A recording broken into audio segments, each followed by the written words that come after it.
I'm Carmen. I'm a singer, songwriter, and producer. I make whatever I feel like making at this point. I've started telling people I'm a music truther because I literally can't think of any other way of describing it. And I really love the phrase jack of all trades, master of none. Because, like, I feel like a lot of people think that that's like a bad thing to be, but like, that's the only like overarching characteristic of everything I do, I feel. So that would be how I'd introduce myself. I love that. And I'm also so here to like reclaim being jack of all trades. Like, Yes. so real. Yeah, so we're here to talk about your new album, which I personally have been anticipating greatly since last release. And I'd love to hear a little bit about what the process has been for you creating this new body of work. It's weird because I actually, since releasing Akuma, I've written about nearly 3 albums worth of music just for myself, never mind what I've been doing collaboratively for other people, like production wise and writing wise. I've literally basically just disappeared off the face of the earth in terms of releasing and like just focused on finishing things off.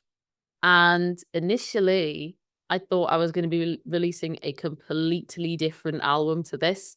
And I'm still going to do that one because it was such a high concept to execute.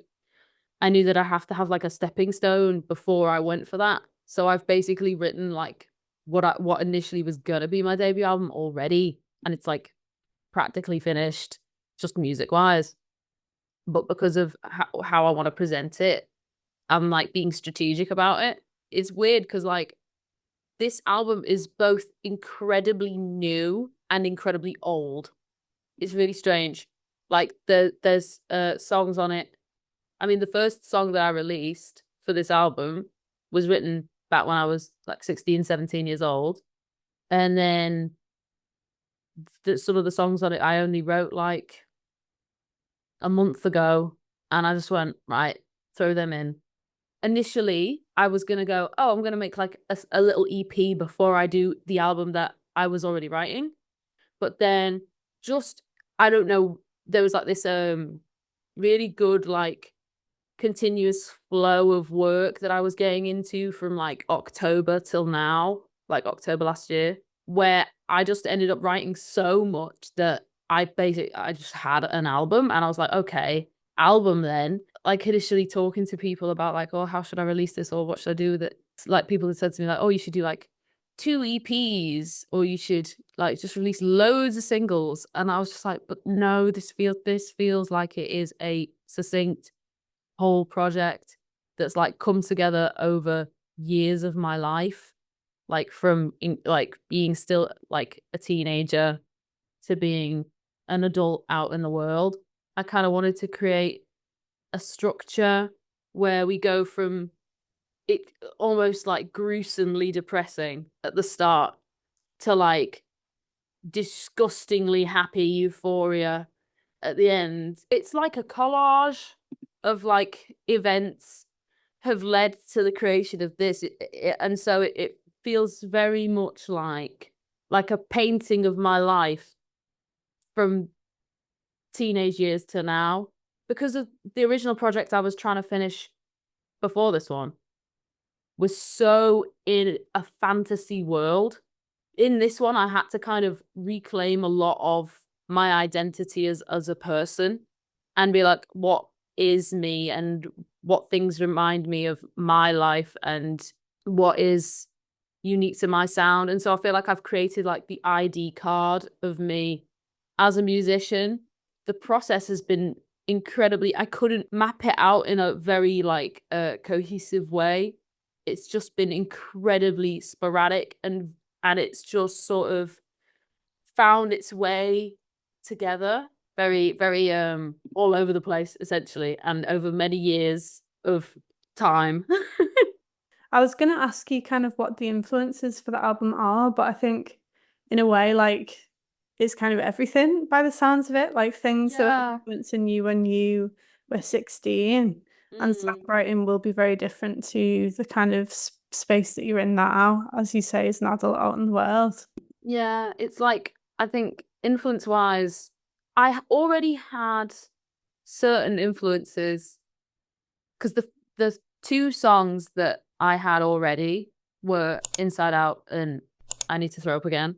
Because those two songs I had been carrying with me for ages, but didn't really know where to put them. And so I thought they would be on whatever EP I was going to make first before I did the album I thought I was going to release. It's, I think the catalyst for when I was like, okay, this is its own project and it's its own thing was when I went to Llandudno in Wales in October last year. And I don't know, I had like this incredibly strange experience there. Like whenever I talk about Llandudno to people, I absolutely gush about it. And a lot of people are like, why do you care about that place? There's better beaches, people say to me. But it's just like, I don't know what it was. But when I was there, I was just absolutely taken aback by the place and in love with the place. On the first night that I went there, I remember looking out onto the water and the ocean and the sky. It was like foggy and it was about like that time where the sky is like a purpley blue color. And the fog like merged the sky with the water. And I was just looking out on it and I just felt completely consumed. And it was like, for a minute, I could have swore I heard the water talking back to me. It was insane. I was just there, like, so in awe of what I was seeing that it was like something was being communicated to me. And for the rest of that trip, I just was like enamored by the water and watching the waves move, like, inspired me to write the song Go On. The message I kind of got from the water was like, stop hesitating. Why are you hesitating? You don't need permission to go and get your life. Why are you doing that? Because I literally looked at the water and I was like, the waves cannot hesitate. They cannot do it. They are physically incapable of not just crashing into everything. That feeling that I'd kind of pent up over the years of not releasing, being like, oh, this isn't done yet, this isn't done yet. I need to do this, I need to do that. This isn't quite right. When I then had that kind of portrayed to me through the water, that then became its own message for the project that would become this album. So I ended up that week releasing. That week I've written "Go On" and "Happiness That I Forbid Myself," the title track, and "Tramlines and Tribulations." I wrote those three within about a week or 2 weeks after that trip. In fact, "Go On" I was literally writing like as I was like at the windowsill of my hotel room, just looking at the water at like 3 a.m.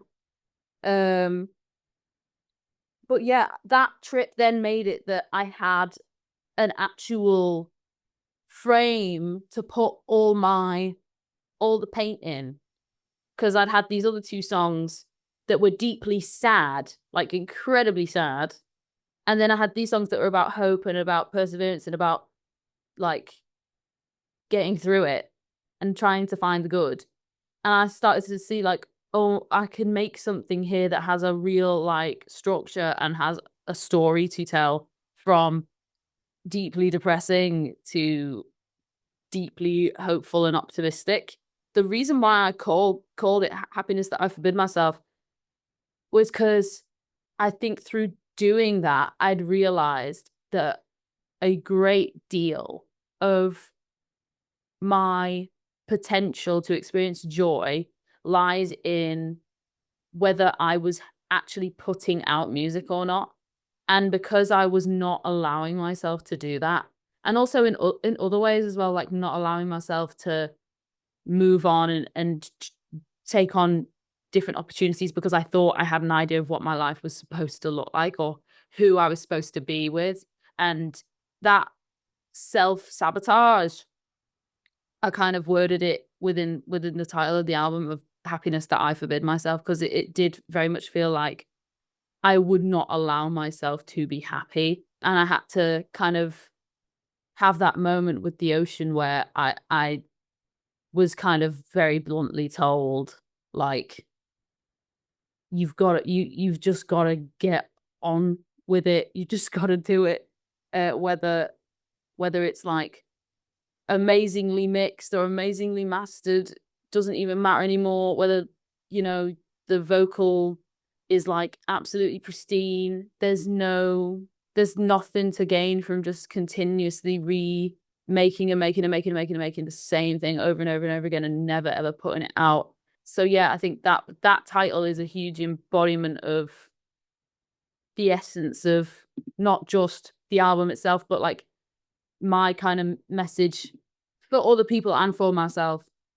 You know, my first thought listening was like, that it felt almost cathartic for me as a listener for you to kind of release these things. Your songwriting just is kind of like your experience, or that's how it feels as a listener, is that like this is the kind of the guts almost of like what it is to experience something, and that is messy and complicated and like sometimes beautiful, and then sometimes out of your personal understanding as a listener, and then sometimes like really highly specifically in something that you recognize of your own experience. How is that to like listen back to these songs like within this new format?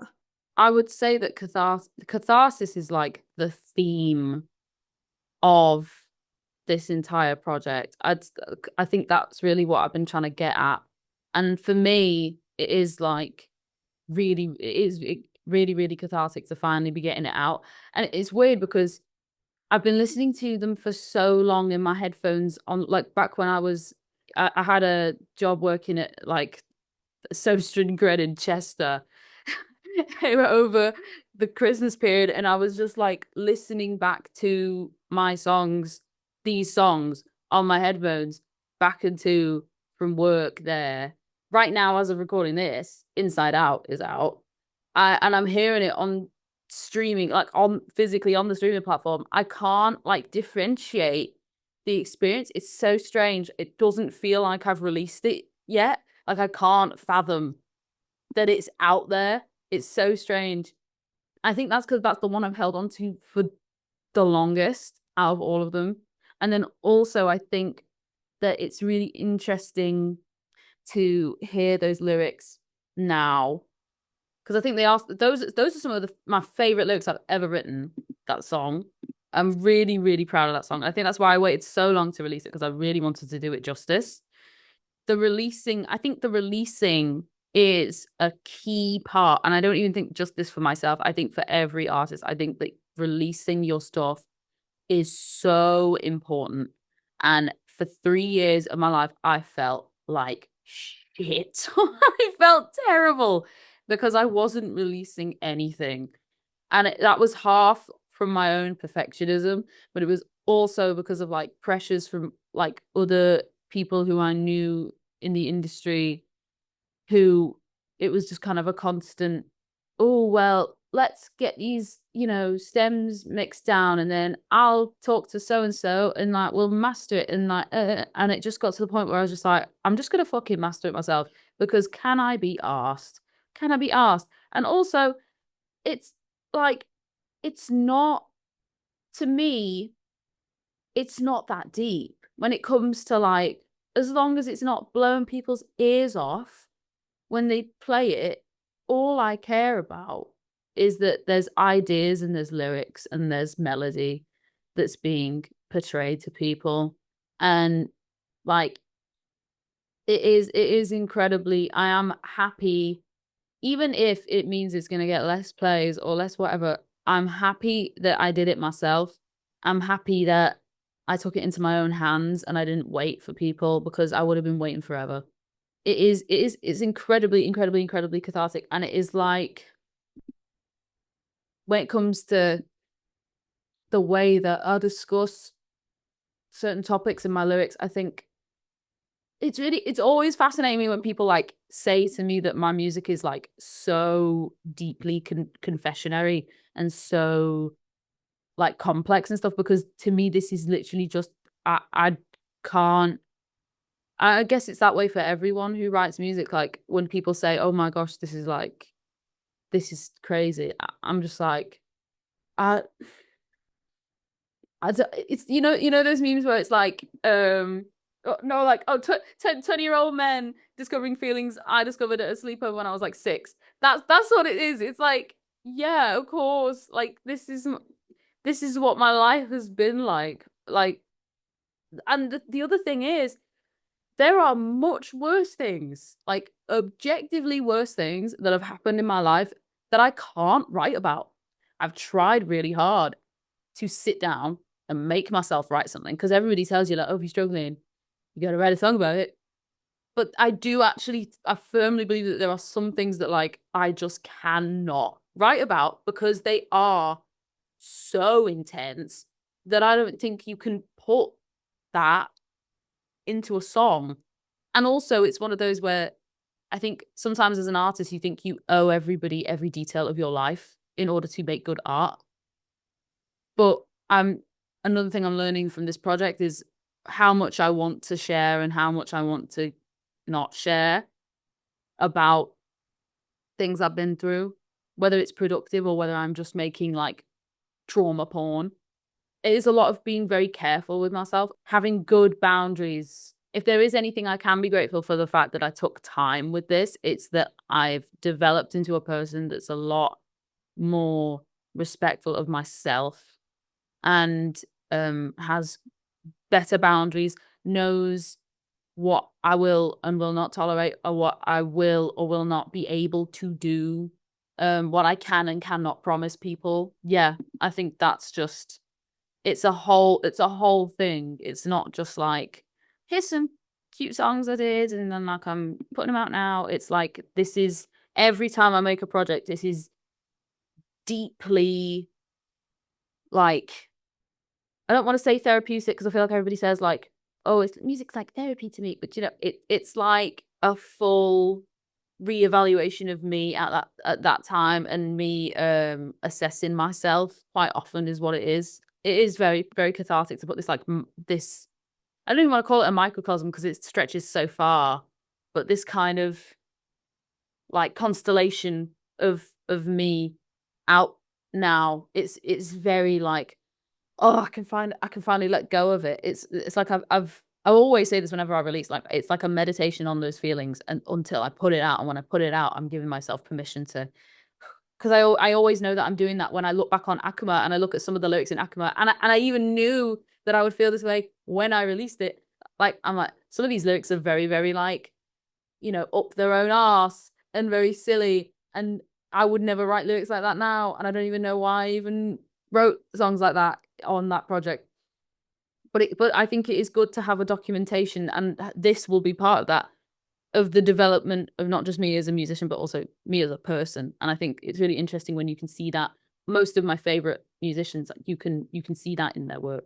Yeah, I mean, I think that's kind of the feeling of complexity with your lyrics. Feels like it does come from the fact that sometimes these things, which are very like inherent human experiences, are packaged as like a pearl of wisdom. Like that's kind of, you get in a lot of like art across genres where people are like, this is a song about this, and then it's like this whole thing. I think a lot of that is to do with like well, I had another interview this week where this got brought up, like, and I think when we talk about the music industry right now, a lot of people fail to articulate it in the sense that it is quite literally the industrialization of music.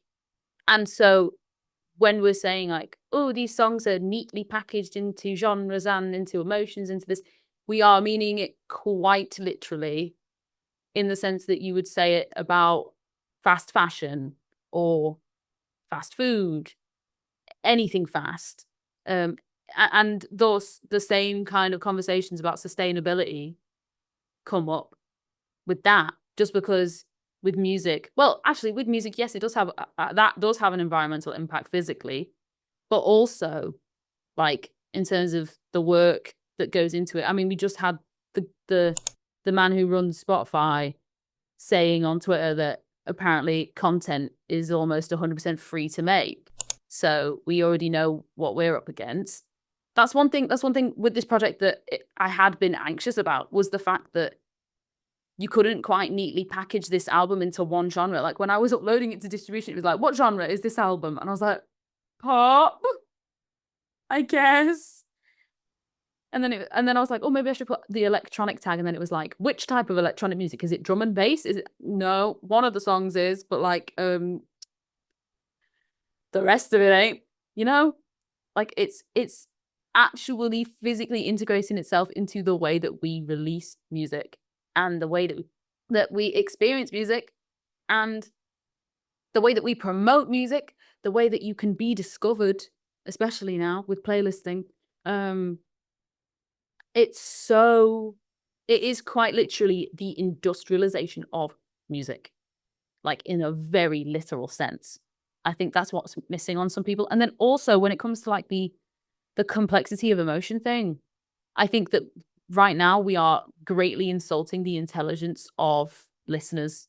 I think that Spotify and TikTok, all the labels who are adhering to these hyper industrial ways of dealing with music that these platforms are imposing upon us, the ones that are bending to the whim of it, you know, they are insulting the intelligence of audiences because they'd have to in order to make the kind of, like, to put out the stuff that they're putting out right now, to adhere to it. And so when people are like, oh, this song is so emotionally complex, I'm like, we've had Björk on the charts. We've had Björk on the charts. Why? Like, what do you mean? We can have emotionally complex, and we do understand it. I think like the more and more audiences are treated like they're stupid, the more and more they will actually become stupid because you're not giving them potential. If you're not exposing, especially young people, to deeply complex concepts, they're never gonna broaden their horizons to even think about them. So it's like, I do think there's like a mass degradation of media literacy, understanding of things like metaphor and simile and all that. I mean, if you look at people who work in schools who are teaching some of the kids who are growing up on iPads, this is literally the stuff that they're saying, is that they can't understand metaphor, they can barely even read. You know, I think I think it's not that anything I'm writing is particularly deep or particularly complex. I think it's that we've kind of just accepted a societal numbing to our emotions, and through like hive mind thinking and through a lot of like even just like online culture of using the same words as each other and, you know, all referencing the same memes, I think we're like completely limiting our ability to, we're not allowing ourselves to see our full potential as brains. And yeah, I think a lot of it is to do with social media and the way that now it is like, because songs are faster, lyrics have got to be more simple, and it's just the intelligence is just dwindling because of it, I think. But yeah, The kind of conversation that happens around like destigmatizing mental health or stuff like that. We're so used to seeing the same, like depression and anxiety.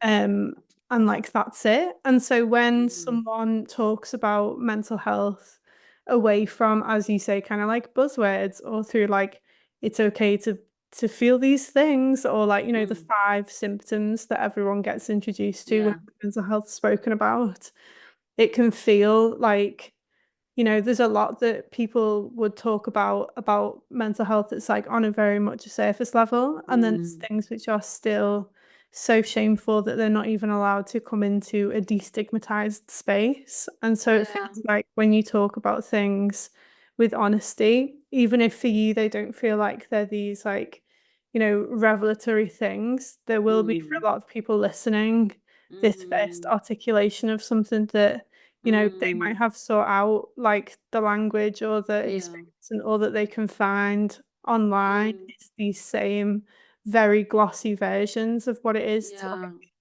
feel distress, or, be ill or all these different things. Yeah, I think that's why it's important that as musicians, I think we do have a responsibility to make that kind of music, because I mean, the more and more that kids grow up just hearing really, really clean cut ideas of how mental health works, the less and less they're going to be able to find themselves through other people's work and find understanding. I think with the song "I Need to Throw Up Again," that was like a massive thing with it. It's weird because it's probably the catchiest song on the album, but thematically it's incredibly gruesome and incredibly depressing. But it's about me having the urge to relapse with bulimia, and like me kind of tugging back and forth with the feeling of wanting to do it, wanting it, because people don't realize that eating disorders are incredibly self-destructive. They are not like a lot of people who are going through an eating disorder will come off as though they are a horrible person sometimes. And I know I definitely did. You shut yourself off from everyone. When anybody ever tries to help you, you accuse them of trying to make you fat. You are not a nice person when you have an eating disorder. You just aren't. But I feel like there's always kind of been this portrayal of them where it's like, oh, I just really want to be skinny. Oh, I just wish I was a pretty princess who was skinny and who was doing ballet all the time. Like, no, it's like I mean, I say it in the lyrics, like I want to peel my skin off and burn it. I want it off me. I feel so revolting and disgusting.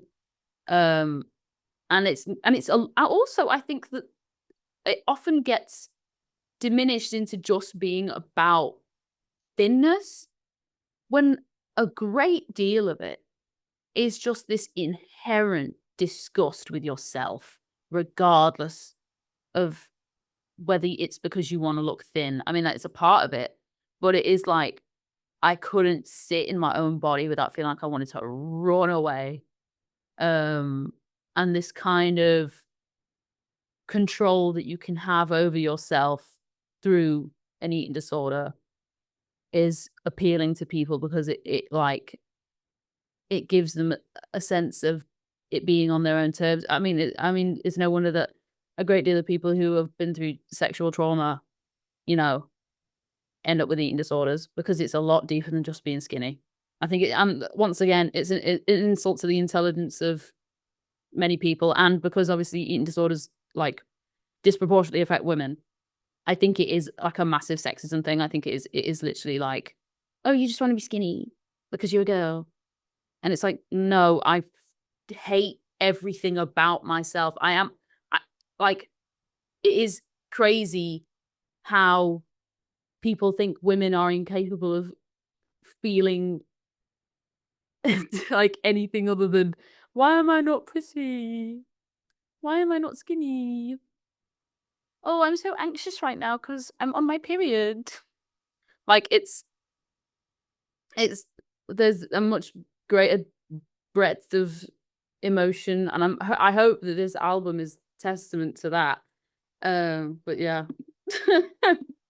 No, like definitely, I think that idea of truth that you mentioned at the very start does feel like it's a right word for you to come to about your music. Like, it does just feel inherently truthful of like your experience, but also just generally like the kind of the feeling of the waves that you described, that like so much of emotion and of life is just this kind of like consistent crashing of things, and it just is. But I do think there's credit to be given to your kind of your craft as a producer, as a songwriter, but also just your kind of willingness to share these parts of yourself that to be able to release them and to release those emotions for yourself, and also kind of to allow the people listening to your music to do that as well via the music that you've made. Like, that is like a very valuable experience for everyone. So yeah, credit to you as well. Like, you are doing something that's really good.